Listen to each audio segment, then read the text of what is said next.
A few years ago, Thomas Fawcett was a drug addict living on the streets of Vancouver.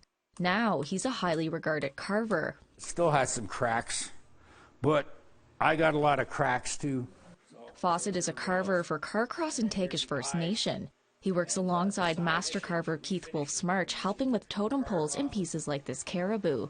He's also a talented engraver. You have to heat it up with a blowtorch till it glows red. It's a career path the Tlingit man never thought possible. Fawcett grew up in BC, though his mother is from the Yukon First Nation. After an operation left him in extreme pain several years ago, Fawcett turned to drugs. He eventually found himself living on Vancouver's notorious East Hastings Street. And I got addicted to heroin and meth, and then you just kind of wind up on the street because you don't spend any money on anything else but that. He says the experience made him lose hope. I was ready to commit suicide. I was in so much pain and suffering. Suicidal and with nowhere to go, Fawcett went to his mother's First Nation in 2016. He spent a summer working in the carving shed, where his talent led to the First Nation putting him through art school in BC at age 42.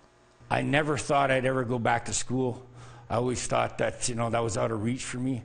Afterwards, the nation offered him a full-time carving job. He says the work has helped him remain drug-free for 5 years. Doing this art is, my mind just turns off and the clock just disappears.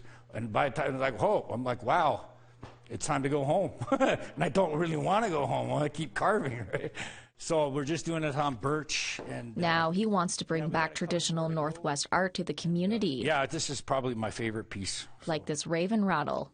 If you can make a raven rattle, you're a carver. Because they're really complicated, but they're always the same. He also wants to give back to the First Nation that's helped him, like providing carving lessons to anyone who's willing to learn. This is how you do it the right way. Just remember that. While Fawcett says some days are still a struggle, his community and his job give him strength to keep on the right track. It's really good healing. It's therapy. And it's healed me so much from all the things all the trauma that I've had and stuff in my life. Sarah Connors, APTN National News, Carcross.